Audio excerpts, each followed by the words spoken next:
उज्जवल Bharat news, देश की प्रखर आवाज। अब नए अंदाज।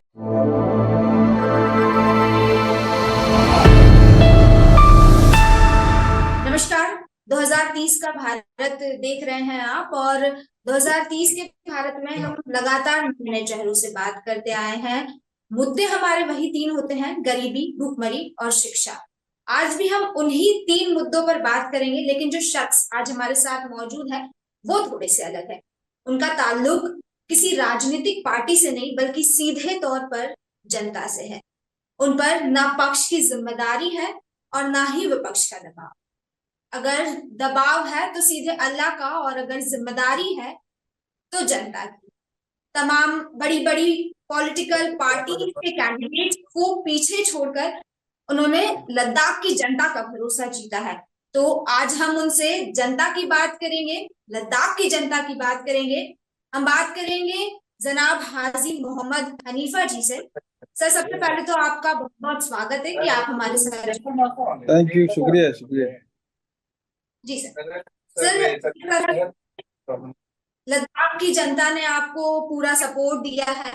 तमाम बड़ी बड़ी पार्टी से कैंडिडेट्स को पीछे छोड़ने के बाद और उसके बाद चुनाव जीतना एक बड़ा एग्जाम्पल है। वो भी करीब 65,000 वोटों से चुनाव जीतना, यानी साफ दर्शाता है कि लद्दाख की जनता पर आप पर लद्दाख की जनता को पूरा भरोसा है। तो आज हम आपसे जनता की ही बात करेंगे और उम्मीद करते हैं कि आप हमको वास्तविकता बताएंगे, सच्चाई बताएंगे, क्योंकि आपके ऊपर किसी प्रकार का दबाव नहीं है। ना आप किसी पार्टी से ताल्लुकात रखते हैं, आप निर्दलीय हैं, इंडिपेंडेंट है, लेकिन आपके साथ जनता है। तो शुरुआत करते हैं, और सबसे पहला सवाल तो सर मेरा गरीबी, भूखमरी, शिक्षा के मुद्दे पर हम आएंगे, लेकिन उससे पहले मैं आपसे ये जानना चाहती हूँ कि लद्दाख में राजनीति का परिदृश्य क्या है इस वक्त। लद्दाख का राजनीतिक माहौल कैसा है? क्योंकि चुनाव के कुछ समय पहले आपके द्वारा अपनी पूरी यूनिट के साथ इस्तीफा दे दिया गया, ठीक है, पार्टी से। उसके बाद कुछ समय पहले तक लद्दाख में प्रोटेस्ट भी चल रहा था, सोनम वांगचुक द्वारा हड़ताल की जा रही थी। तो लद्दाख का राजनीतिक माहौल किस तरह से है और क्या परिदृश्य है, ये जानना चाहते हैं आपसे। देखिए, लद्दाख का जो पॉलिटिकल माहौल है वो 2019 में जब जे.एंड.के की बाइफरकेशन हुई और लद्दाख को यूटी बनाया गया, उसके बाद काफी चेंजिंग आई है। चेंजिंग इन द सेंस ये कि जब वहाँ यूटी बनाई गई उस वक्त उससे पहले वहाँ पे डिवीजन थे। 50% लोग यूटी की डिमांड कर रहे थे, 50% लोग उसके खिलाफ थे। उसके बावजूद वहाँ पे यूटी दिया गया और यूटी बनी। और जब यूटी सेटअप हुई उसके बाद 6 महीने साल भर के अंदर पूरे लद्दाख के आवाम को, जो जिन्होंने यूटी की डिमांड की थी या जिन्होंने नहीं की थी, सबको ये लगने लगी कि जिस यूटी की डिमांड लोग वहाँ कर रहे थे वो यूटी ये नहीं है। क्योंकि वो लोग जो डिमांड कर रहे थे वो यूटी विद लेजिस्लेचर की डिमांड कर रही थी, ताकि वहाँ पे जो लोकतंत्र हो या जो जमहूरी निज़ाम हो वो उसकी बका रहे। लेकिन जब यूटी दिया गया तो इन सारे चीज़ों के बगैर वहाँ यूटी दी गई। 370 और 35A में जो हमारे ज़मीनों को लेके, हमारे बच्चों के जॉब सिक्योरिटी, कल्चर आइडेंटिटी, हमारे इन्वायरमेंट, सब चीज़ों की वहाँ पे सेफगार्ड्स हैं। तो वो सारे चीज़ें ख़त्म हो गई। तो 2020 के बाद जो है वहाँ पे पूरे लद्दाख में करगिल में अलग एक संगठन बनी, कारगिल डेमोक्रेटिक अलायंस। लेह में एपेक्स बॉडी लेह बनी, और दोनों मिल के पूरे लद्दाख के आवाम जो है पिछले 3-4 सालों से जो है एहतिजाज पे है और गवर्नमेंट से डिमांड कर रही है 4 पॉइंट एजेंडे को लेके। जो स्टेटहुड 6 शेड्यूल के अंदर जो सेफगार्ड्स, हमारे बच्चों के मुस्तकबिल को लेकर वहाँ पे रिक्रूटमेंट जो प्रोसीजर है वो बिल्कुल बंद पड़ी है 2019 के बाद। वहाँ जो PSC J&K Jammu Kashmir PSC के अंडर जो है हमारे बच्चे वहाँ पे एग्जाम्स कंडक्ट करते थे, लेकिन उस 2019 के बाद वो सारी चीज़ें ख़त्म हुई। तो पीएससी की डिमांड, जॉब रिजर्वेशन और जॉब रिक्रूटमेंट का डिमांड कर रहे हैं। ये सारी चीज़ें लेके पिछले 3-4 सालों से वहाँ लोग जो है बड़े काफ़ी एहतिजाज थे। और ये इलेक्शन जो है प्योरली लद्दाख के इन्हीं मुद्दों पे और लद्दाख के डेवलपमेंट पर इस बार इलेक्शन हुआ है। मैं लोगों के सामने गई थी वहाँ पे। खुसूसन करगिल साइड में तमाम जो पार्टी है वहाँ पे पॉलिटिकल पार्टी बीजेपी के अलावा जितने भी करगिल की में कांग्रेस की यूनिट है, नेशनल कॉन्फ्रेंस है, हमारे मजहबी तंजीमें हैं, सारे मिल के जो है वो मुझे आगे किया ताकि लद्दाख के मुद्दे को आगे कर सके। तो तो सर आप ये आपको सर यहाँ रोकना चाहूंगी, एक चीज जानना चाहूंगी। आपने कहा कि इन मुद्दों पर आप चुनाव लड़े, ठीक है, और इन मुद्दों पर ही जनता ने आप पर भरोसा दिखाया और आप चुनाव जीते भी। तो अब आपकी किस तरह से रणनीति होगी या किस तरह से काम किया जाएगा कि ये जो समस्याएं आ रही है लद्दाख में, क्योंकि कहीं ना कहीं जैसे आपने एजुकेशन की बात की, जॉब रिक्रूटमेंट की बात की, एग्जाम्स की बात की, तो कहीं ना कहीं जिन मुद्दों पर हम बात करते हैं वो मुद्दे इनसे इंटरलिंक कर रहे हैं। अगर जॉब्स नहीं है तो कहीं ना कहीं भुखमरी गरीबी में इंटरलिंक होगा। अगर एग्जाम्स कंडक्ट नहीं हो पा रहे तो ये कहा जा सकता है ना कि एजुकेशन सिस्टम या फिर जो शिक्षा का पैमाना है वो बेहतर नहीं है वहां पर। तो अब इन समस्याओं का समाधान किस तरह से करेंगे? आने वाले 5 सालों में आपकी ऐसी क्या कोशिशें रहेगी, क्या रणनीति रहेगी, क्या करेंगे आप, ये जानना चाहते सबसे पहले तो मुझे मेरे मेरे ऊपर ये जिम्मेदारी है कि पिछले 1-2 साल में जो गवर्नमेंट ऑफ इंडिया के साथ इन सारे चीज़ों पे हमारे जो कमेटी बनी है, केडीए और एपेक्स बॉडी, इनका एक हाई पावर कमेटी बनी थी। उस कमेटी के साथ गवर्नमेंट के साथ मुज़ाकरात चल रही थी, लेकिन इलेक्शन से पहले कहीं ना कहीं ये जो मुज़ाकरात है वो बंद हो गई थी, वहां से आगे नहीं चल पाई है। सबसे पहले तो मैं यही हमारे प्राइम मिनिस्टर साहब, होम मिनिस्टर साहब से मिलने की भी कोशिश करूंगा और उनसे यही है कि जो जो जो एक बातचीत का सिलसिला है जो रुकी हुई है उसको शुरू करें और जो 4 पॉइंट एजेंडा है उसको एजेंडे में शामिल करके सिंसियरली इस इन 4 पॉइंट एजेंडा पे जो है बातचीत शुरू करें। सबसे पहला तो यही है। उसके बाद जो जो मेरा मेन एक चीज ये है कि जो पिछले 4 साल में जो हमारे लद्दाख का हालात रहा है, वहाँ के लोगों का, आवाम का जो खदशात है अपने मुस्तकबिल को लेके, लद्दाख के मुस्तकबिल को लेके, वो सारे चीज़ें जो है सही तरीके से, सही मानों में जो है हमारे जो अरबाब अख्तियार है, हमारे होम मिनिस्टर है, उनके सामने रखूं और उनसे यही ये है कि एक तो फुल फ्लेज स्टेटहुड की हमने डिमांड की है, क्योंकि हम चाहते हैं कि दुनिया का सबसे बड़ा लोकतंत्र देश के अंदर हम लोग को पिछले 50-60 सालों से एक एक जमहूरी निज़ाम में, जमहूरी माहौल में हम लोगों ने जिंदगी गुजारी है, और आज अचानक हमको वहां से निकाल के एक ब्यूरोक्रेसी के एक सेटअप में हमको डाला गया।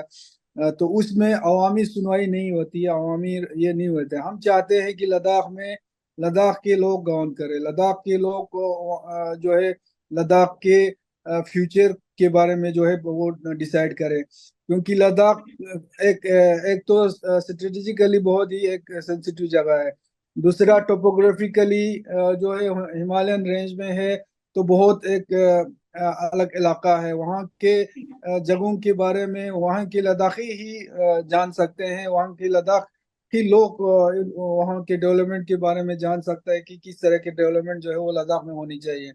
तो दूसरा जो है, हमको 370 और 35 के अंदर जो सेफगार्ड थे वो खत्म हो गए, तो हमने, चूंकि लद्दाख जो है ट्राइबल एरिया है, 95% वहाँ शेड्यूल ट्राइब के अंदर लोग है, तो हमने 6 शेड्यूल के अंदर हमें कॉन्स्टिट्यूशनल सेफगार्ड की हमने डिमांड की है, जो बहुत ही ज़रूरी है।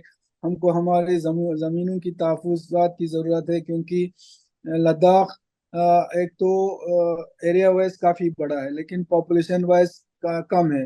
तो अगर बाहर से लोग आके बसती है तो हमको ये खदशात है, खतरा है कि आने वाले सालों में लद्दाख तो रहेगा लेकिन लद्दाख ही वहाँ से खत्म हो जाएगा। हमारे कल्चर, वहाँ 7 एथनिक ग्रुप है, वहाँ पे हर इलाके से दूसरे इलाके में आपको अलग कल्चर देखने को मिलेगा, तो इन सारे सर चीजों की हाँ, प्रोटेक्शन।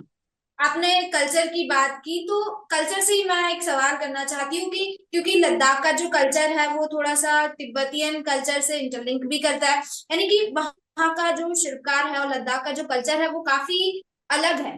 तो लद्दाख का अगर कल्चर, क्योंकि आप लोग स्टेटहुड की बात करें, यानी कहीं ना कहीं आपका स्टेटहुड, इंडिपेंडेंट स्टेटहुड की बात करने का सीधा सीधा मोटो एक ये भी है कि लद्दाख का जो कल्चर है, ओरिजिनल कल्चर, वो कल्चर बचा रहे। तो अगर हम लद्दाख के कल्चर की बात करें तो लद्दाख का कल्चर लद्दाख में गरीबी को कम करने में किस तरह से मदद कर सकता है, ये जानना चाहती हूँ। देखिए, गरीबी तो देश के सामने सबसे बड़ा चुनौती है। अगर इस देश को अगर ऊपर लेना है, इस देश को अगर आप बोलते हैं 2030 तक का जो हमारा ये है, अगर उस गोल को अगर अचीव करना है, हमको सबसे बड़ा चुनौती हमारे लिए गरीबी है। और गरीबी से जो जो हमारे गरीब तबके के लोग हैं, उनको गरीबी से बाहर निकालने के लिए हमारे अभी तक मुझे नहीं लगता है कि इतना ठोस पॉलिसीज हमारे पास है। और अगर हमारे पास ठोस पॉलिसीज होगा भी तो ग्राउंड लेवल पे अभी उसका कोई असर अभी दिखने को नहीं तो मिलता है। अब आप क्या लद्दाख करेंगे? में लद्दाख में 2019 के बाद बेरोजगारी का जो परसेंटेज है वो बहुत तेजी से बढ़ी है। आज मेरे ख्याल से लद्दाख जो है बेरोजगारी की उसमें सेकंड नंबर पे है। वहाँ के नौजवान तबका बहुत परेशान है, क्योंकि उनको उनको जो खासकर जो लद्दाख में लिटरेसी रेट जो है वो बहुत बहुत अच्छा है वहाँ पे। चाहे आप गर्ल्स हो या आप बॉयज हो। आपको यहाँ से रोकना चाहूंगी। आप कह रहे हैं लद्दाख में लिटरेसी रेट बहुत अच्छा है, ठीक है, ये चीज मैं मानती हूँ कि लद्दाख में लिटरेसी रेट बहुत अच्छा होगा, लेकिन उसके बावजूद लद्दाख में अगर देखा जाए तो 75% ऐसे स्कूल्स है जो सिर्फ प्राइमरी एजुकेशन ही प्रोवाइड करते हैं। यानी कि अगर स्टूडेंट्स को हायर एजुकेशन लेना होता है तो फिर उन्हें लद्दाख से माइग्रेट वही करके बाहर वही जाना वही मैं कल फाइनेंस मिनिस्टर साहिबा से मैं मिली। उनको मैंने ये सारे चीजें बताई कि अब जो है लद्दाख में हायर एजुकेशन के जो जो जो इंस्टीट्यूशन है वो उनकी जरूरत क्यों है।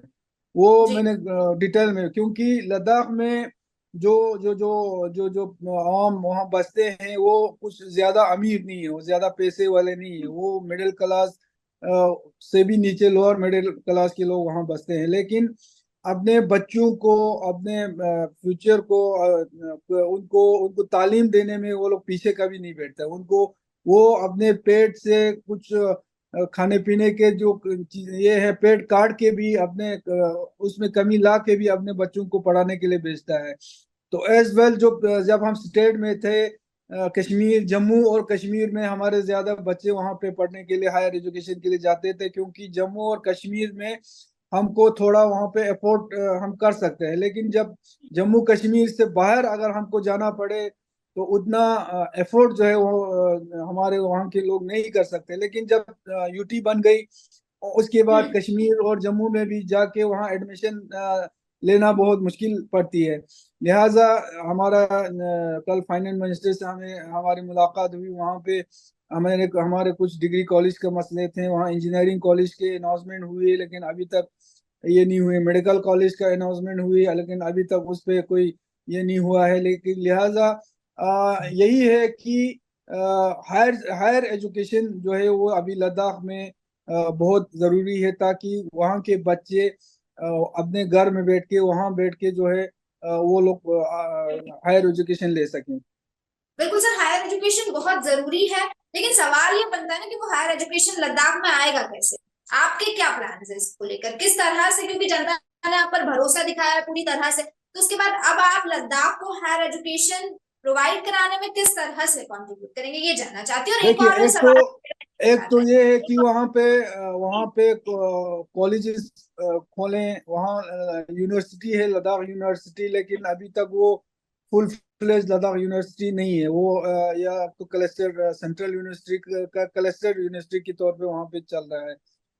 उसमें भी बहुत सारे लूप होल्स है। वहाँ के रिक्रूटमेंट जो पॉलिसीज है अभी तक वो क्लियर कोई पॉलिसीज नहीं है। वहाँ के जो जो हमारे जो पढ़े लिखे नौजवान हैं, वो लोग चाहते हैं कि लद्दाख में, लद्दाख यूनिवर्सिटी में ऐसा पॉलिसीज आए जिसमें हमारे वहाँ के लोकल यूथ, जो पढ़े लिखे नौजवान है, जो वहाँ के स्कॉलर्स है, उनको वहाँ पे मौका मिले। क्योंकि वेदर कंडीशन और टोपोग्राफी के लिहाज से बाहर से लोग आके वहाँ पे फिलहाल आज के डेट में जो वहाँ पे पढ़ाना काफी हद तक मुश्किल है। लेकिन वहाँ के जो पढ़े लिखे नौजवान है, बहुत सारे पढ़े अच्छे वहाँ पे स्कॉलर्स है, पीएचडी होल्डर्स है, वहाँ पे बहुत सारे ऐसे नौजवान हैं जो अपने अपने कौम को वो सर्विस देना चाहते हैं। और वो लोग बहुत अच्छी तरह वहाँ समझ के वहाँ के हिसाब से जो हो वहाँ पढ़ा सकते हैं। तो हम चाहते हैं कि वहाँ के लोगों को वहाँ पे यूनिवर्सिटी में नौकरी मिले और वहाँ पे फुल फ्लेज यूनिवर्सिटी बने।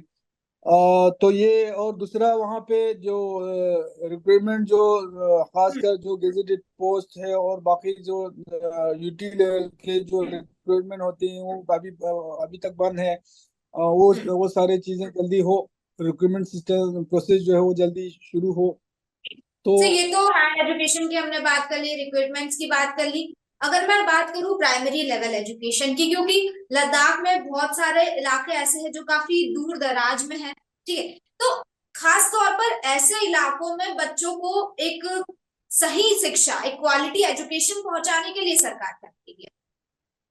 देखिए, प्राइमरी लेवल पे अगर मैं बात करूं, देश के अगर बहुत सारे ऐसे स्टेट्स या ऐसे गांव, ऐसे जगहों से अगर कंपेयर करें, लद्दाख में काफी हद तक जो प्राइमरी लेवल का जो खासकर गवर्नमेंट स्कूल्स में पढ़ाई जो है अच्छी मिलती है वहाँ पे। क्योंकि वहाँ पे आज के डेट में जो है लोकल जो टीचर्स वगैरह है वहाँ पे प्राइमरी लेवल या मिडिल स्कूल के लेवल तक जो है वो पढ़ाते हैं। वहाँ पे टीचर्स, अच्छे टीचर्स वहाँ पे हैं। हाँ, बहुत सारे अभी उसमें रिक्रूटमेंट की अभी ज़रूरत है, क्योंकि अभी पोस्ट बहुत सारे खाली हैं। उनको जल्दी से जल्दी पूर्ण करके जो है स्कूलों पे जिस सब्जेक्ट की टीचर्स की ज़रूरत है उनको लगाने की ज़रूरत है। अदरवाइज काफ़ी हद तक जो है क्योंकि हमारे वहाँ क्या होती है, गांव में जो आपके स्कूल वगैरह है इस तरह के, वो कम्युनिटी बेस पे भी उनकी मॉनिटरिंग होती है।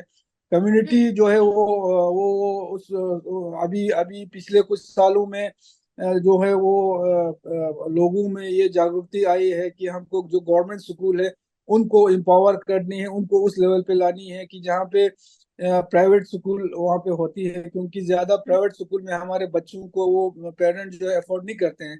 लेकिन गवर्नमेंट स्कूल्स को जो है एक उस लेवल पे लाने की वहाँ पे कोशिशें गवर्नमेंट की तरफ से भी हो रही है। और वहाँ पे कम्युनिटी बेस पे जो है अपने गाँव में जो स्कूल होते हैं वहाँ पे कमेटी वगैरह बैठ के वो लोग देखते हैं। तो कमी है तो थोड़ी यही है कि कुछ जगहों पे इंफ्रास्ट्रक्चर की कमी है। और जो जो जो खाली जो पोस्ट पड़े हैं टीचर्स के भरने हैं, उनको जल्दी से अगर भरे तो गवर्नमेंट स्कूल जो है वो काफी हद तक आगे आ सकते हैं। सर, आपने बोला कम्युनिटी बेस्ड मॉनिटरिंग भी होती है, क्योंकि लद्दाख में हमेशा से ही वहाँ के कल्चर को लेकर काफी ज्यादा हाइप बनी रही है। लोगों का काफी ज्यादा कहना है कि लद्दाख का जो कल्चर है वो प्रिजर्व रहना चाहिए। तो लद्दाख में शिक्षा में वहाँ के स्थानीय संस्कृति और कल्चर को किस तरह से मतलब बढ़ावा दिया जा रहा है, किस तरह से उसमें इंडल्ज किया जा रहा है शिक्षा? देखिए ये स्कूल लेवल पे वहाँ पे काफी हमारे कल्चरल प्रोग्राम वगैरह वहाँ पे होती है। कल्चर लद्दाख में सिर्फ टिबेटन कल्चर नहीं है, बहुत सारे ट्राइब है वहाँ पे। आपको ये पुर्गी, ये दर्दी, ये बल्ती, बहुत सारे वहाँ पे कल्चर ये है कि आपको लद्दाख में एक इलाके से निकल के अगर आप दूसरे इलाके में पहुंचे, वहाँ आपको डिफरेंट कल्चर, डिफरेंट लैंग्वेज, वहाँ पे रहन सहन अलग, हर चीज अलग मिलेंगी। तो बहुत जरूरी है कि जो कल्चर है उसके उसकी उनकी प्रोटेक्शन वहाँ पे हो। और क्योंकि ये जो ट्राइब्स है, ये जो हमारे जो ये है, ये बहुत छोटे छोटे ये हैं। तो हमको खदशात यही है कि कहीं ये हमारे कल्चर खत्म ना हो जाए। अगर कल्चर खत्म हो जाती है तो हमारी आइडेंटिटी वहाँ पे खत्म हो जाती है, इसीलिए हमने प्रोटेक्शन मांगी है।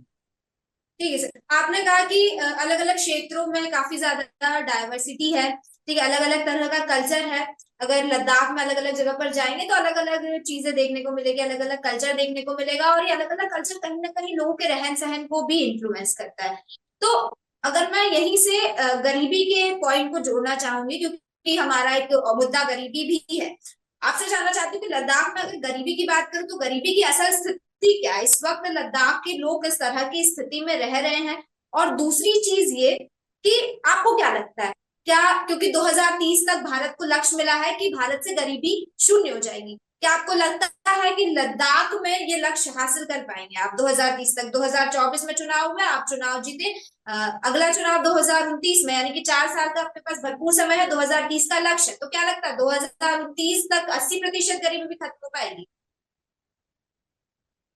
देखिए, जिस तरह के आप दावे होती है कि इतना परसेंट जो है देश में गरीबी जो है वो गरीबी रेखा से ऊपर आई है, लेकिन प्रैक्टिकली ग्राउंड लेवल पे ये सारी चीजें दिखनी चाहिए, जो कि अभी तक मुझे नहीं लगता है कि ग्राउंड लेवल पे हमें कहीं दिखाई देती है। बेरोजगारी दिन ब दिन बढ़ती बढ़ती जा रही है, तो आप कैसे दावे कर सकते हैं कि आप गरीबी रेखे से ऊपर जो है लोगों को ला रहे हैं? आज हमें गरीबों को देखिए, गरीबों को आज आज हम गरीबों को आज मुफ्त राशन देती है, आज बहुत सारे ऐसे स्कीम है जो मुफ्त देती है। ये ये चीजें जो है वो कुछ टेम्पररी ये है कि उनको अगर आप खाना इससे गरीबी जो है खत्म नहीं होगी। गरीबी अगर खत्म करनी है तो गरीबों के लिए कुछ पॉलिसीज लानी चाहिए। जो आप जो राशन दे रहे हैं, 3 वक्त का अगर आप राशन दे रहे हैं, ऐसा पॉलिसीज होना चाहिए। वो तीन तीन तीन तीन वक्त का जो ये होती है वो खुद जो है कमा के खुद ये कर सके, तब जाके आप गरीबी से ऊपर ले सकते हैं। लद्दाख में मेजोरिटी जो हमारे वहाँ के अवाम है वो तकरीबन लोअर मिडिल क्लास है वहाँ पे। हाँ, एक अल्लाह का शुक्र ये है कि कभी लद्दाख में ऐसा ये नहीं है कि वो जिसको 2 वक्त का रोटी नसीब ना हो, या जिसकी सर के ऊपर छत ना हो। कुछ झोंपड़ी ही सही, लेकिन छत के बगैर वहां पे नहीं होती। ये शुरू से एक लद्दाख का ये रहा है। मगर गरीब है, गरीबी रेखे से नीचे भी लोग हैं। आपने ये चीज कही कि लद्दाख में ऐसी स्थिति बिल्कुल नहीं है कि 2 वक्त की रोटी ना नसीब हो। ठीक है, मैं मानती हूँ लोगों को 2 वक्त की रोटी नसीब होती होगी, लेकिन अगर हम कैलकुलेट जिस तरह से भुखमरी को कैलकुलेट किया जा रहा है उसमें देखें तो माल न्यूट्रिशन यानी कि कुपोषण एक बड़ा फैक्टर है। और लद्दाख की हेल्थ कंडीशन के बारे में अगर मैं बात करूं तो स्टेट ऑफ इनइक्वालिटी की एक रिपोर्ट सामने आई थी। उसमें बताया था कि 92% लोग यानी कि 92% लोग ऐसे हैं जो लद्दाख में एनीमिया से ग्रसित है। आप कह रहे हैं कि 2 वक्त की रोटी सबको मिल रही है, लेकिन 2 वक्त की रोटी किस तरह से मिल रही है अगर 92% लोग ऐसे हैं जो एनीमिया से ग्रसित है लद्दाख में? 65% वुमेन्स ऐसी है जिनको एनीमिया है। यानी नहीं बिहार के गरीब बाद दूसरा नहीं राज्य, मैं बिहार के बाद दूसरा ऐसा स्टेट है लद्दाख जहां पर सबसे ज्यादा रेशियो है हेल्थ कंडीशन में ही है, जो मैंने आपको फिगर बताया है। नहीं नहीं मैं मेरा कहने का मतलब ये है कि 2 वक्त का रोटी जो है वो मतलब जो जो हालात जो जो देश में बाकी खासकर जो मेट्रो सिटीज में होती है लोगों की, उस तरह का हालात वहाँ पे इसलिए नहीं है क्योंकि वहाँ पे एक दूसरे की मदद जो है वो वहाँ पे करते हैं। वहाँ पे आपको ज्यादा तादाद में लोग जो है बाहर आके मांगते हुए नहीं देखेंगे, क्योंकि वो गांव में ऐसा सिस्टम होता है कि एक अगर कहीं एक दूसरे का ये होता है वो मदद करते हैं। दूसरा, छत के बगैर लद्दाख में आपको कहीं फुटपाथ पे या कहीं बाहर सोते हुए नजर नहीं आएगा। कम से कम सर छुपाने के लिए छत वहां पे होगा, लेकिन वो इसका मतलब ये नहीं है कि गरीबी नहीं है। गरीबी है वहां पे, गरीबी रेखा से नीचे अभी लोग हैं। और आज जिस तरह से बेरोजगारी जो है वो बढ़ते जा रहे हैं, खासकर 2019 के बाद जो है वहां पे लद्दाख में टोटली, क्योंकि ज्यादा बड़ा इंडस्ट्री वगैरह तो वहाँ है नहीं, जो प्राइवेट जॉब वगैरह वहाँ पे ज्यादा है नहीं। आज तक ज्यादा जो डिपेंड रहा है वो यही गवर्नमेंट जॉब्स और आर्मी वगैरह, और जो आर्मी में जो लेबर्स वगैरह और लेबर्स के काम पे ज्यादा उन पे डिपेंड है। लेकिन 2019 के बाद इन चीजों में बहुत सारे कमी आई है, और बाहर से लोग जो है खासकर आउटसोर्सिंग पे या आर्मी में भी अगर देखें, लेबर भी देखें, वो बाहर से लोग ज्यादा लाया जा रहा है। तो बेरोजगारी का मसला जितना बढ़ते जा रहा है, अब वहाँ लद्दाख में भी जो है वो जो जो गरीबी जो हम बोलते हैं कि गरीबी को हम ऊपर ला रहे हैं, गरीब को मुझे नहीं लगता है ये जो जिस तरह से बेरोजगारी बढ़ते जा रहे हैं उस तरह से गरीबी तो और गरीब होते जा रहे हैं। बिल्कुल सर, अगर बेरोजगारी बढ़ेगी तो कहीं ना कहीं उससे गरीबी भी बढ़ेगी।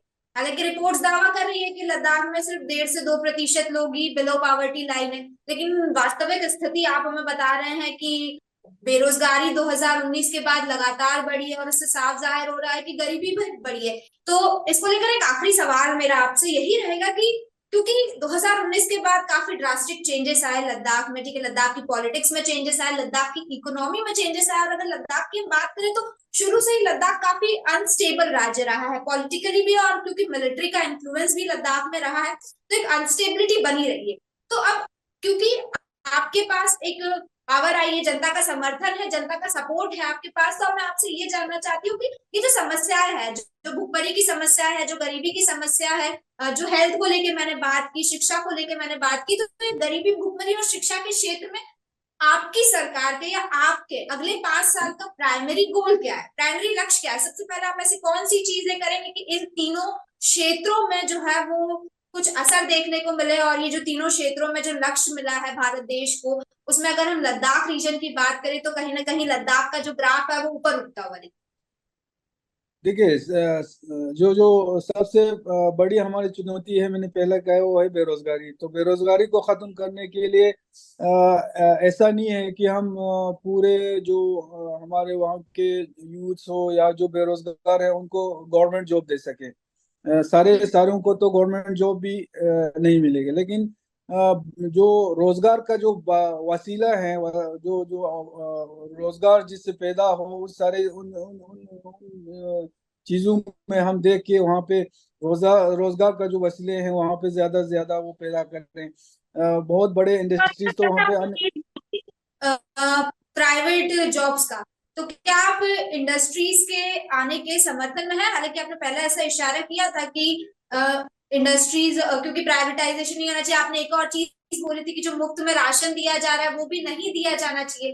तो फिर आप क्या इस चीज के समर्थन में है कि लद्दाख में और इंडस्ट्रीज लाई नहीं जानी देना चाहिए, नहीं देना चाहिए, नहीं मुफ्त में राशन देना चाहिए, मगर वो टेम्पररी ये है। तो उसके साथ साथ ऐसे पॉलिसीज लाना चाहिए कि कल वो जो राशन दे रहे हैं वो राशन वो फैमिली खुद खुद कमा के खुद खा सके, और ये जो मुफ्त का ये दे रहे हैं ये आहिस्ता आहिस्ता इसको बंद हो जाए, तभी तो हम गरीबी रेखा से ऊपर ला पाएंगे। आप दावे करते हैं हमने इतने गरीबी रेखा से ऊपर आए हैं, और यहाँ से आप मुफ्त राशन तो ले रहे हैं लोग। जरूरत पड़ रही है, मुफ्त राशन की जरूरत पड़ रही है, इसलिए पड़ रही है क्योंकि वो उनको 3 वक्त का रोटी नहीं मिलती है। तो मेरा कहना का मतलब ये है। बाकी यही है कि जो इंडस्ट्रीज इंडस्ट्रीज लद्दाख आप ये में सर आप ये कहना चाह रहे हैं कि सरकार मुफ्त राशन दे के लोगों को और कमजोर बना रही है? नहीं, मुफ्त का राशन की जरूरत आज देश के गरीबों को बहुत जरूरत है, लेकिन वो है टेम्पररी अरेंजमेंट। मैं मेरा कहने का मतलब ये है कि गवर्नमेंट को ऐसी पॉलिसीज लाना चाहिए, और पॉलिसीज ग्राउंड लेवल पे वहां पे दिखना चाहिए, जहाँ पे ये जो आप मुफ्त राशन दे रहे हैं गरीबों को, वो लोग खुद जो अपना राशन है खुद कमा के खा सके। ऐसे पॉलिसी जो है वो आनी चाहिए, तब जाके जो है गरीब गरीब जो है ऊपर आएगा, गरीबी रेखा से ऊपर आएगा। लेकिन आज का जो स्थिति है, आज का जो स्थिति है वो ये है कि हमारे देश में ऐसे गरीब है जिनको 2 वक्त की रोटी नसीब नहीं है, इसीलिए तो गवर्नमेंट मुफ्त राशन दे रहे हैं, और आज उनको जरूरत है। मगर मैं बोलता हूँ, अगर आप उन गरीबों को ऊपर लाना अगर आपका चाहते हैं, तो उनको उनको इतना ये होना चाहिए कि वो अपना जो रोजी जो है खुद कमा के खुद खा सके, तब जाके तो आपका गरीबी जो है वो खत्म हो जाएगा। और दूसरा, लद्दाख में जो आप इंडस्ट्रियल की बात कर रहे हैं, हम चाहते हैं वहां पे अगर इंडस्ट्रियल भी आए तो वहाँ के लद्दाख के जो जो जो वहाँ के लोग हैं, वहाँ के जो जो लीडरशिप है, वहाँ पे जो काउंसिल है, या वहाँ पे ऐसा एक स्टेट की हम मांग इसलिए कर रहे हैं ताकि लद्दाख वाला खुद वहाँ के एनवायरनमेंट के हिसाब से, वहाँ के टोपोग्राफी के हिसाब से कौन सा इंडस्ट्रीज किस हद तक कितना बड़ा होना चाहिए, सारे चीजें खुद लद्दाख के लोग डिसाइड करें, ताकि वहाँ के इन्वायरमेंट भी बचा रहे, और वहाँ पे इंडस्ट्रियल आए तो वहाँ के लोगों को रोजगार भी मिले। ये सारे ठीक है चीजें सर, हैं। आखिरी इसके अलावा आखिरी भी वहाँ के सर, आपको रोकना चाहूंगी क्योंकि समय कम है हमारे पास। आपसे बहुत कम शब्दों में और एक सीधा जवाब मैं आपसे चाहती हूँ कि आपकी पॉलिसीज क्या, अगले 5 साल का आपका प्लान क्या है लद्दाख में सारी स्थिति सारी चीजें बेहतर करने के लिए? सीधा जवाब चाहती हूँ आपसे। सबसे पहले तो हमारे नौजवानों का जो मसला है, बेरोजगारी जो बढ़ती जा रही है, उसको किस तरह कम करें और रोजगार का वसीले हम वहाँ कैसे पैदा करें और किस तरह करें, उस पर हमने काम करनी है। हमारे एजुकेशन लाइन में खुसूसन जब जैसे पहले आपने कहा हायर एजुकेशन के उस पर हमने काम करनी है। हेल्थ सेक्टर में चूंकि जम्मू कश्मीर से जब हम अलग हुए हैं तो आज की डेट में सिर्फ वहाँ पे 2 डिस्ट्रिक्ट हॉस्पिटल है, एक लेह में एक करगिल में। तो वहाँ पे कोई उससे आगे जो है वो मल्टी स्पेशलिस्ट या कोई वहाँ पे मेडिकल कॉलेजेस की खोलने की जरूरत है। उस पे काफी हद तक काम काम चल करना रहा है। है तो काम क्या किया जाएगा मैं ये जानना चाह रही हूँ। आपने बोला एजुकेशन पे काम करना है, पॉवर्टी पे काम करना है, हॉस्पिटल्स को लेके काम करना है, लेकिन क्या काम किया जाएगा, सवाल मेरा ये है। काम तो बहुत कुछ करना है लेकिन वो क्या काम होगा?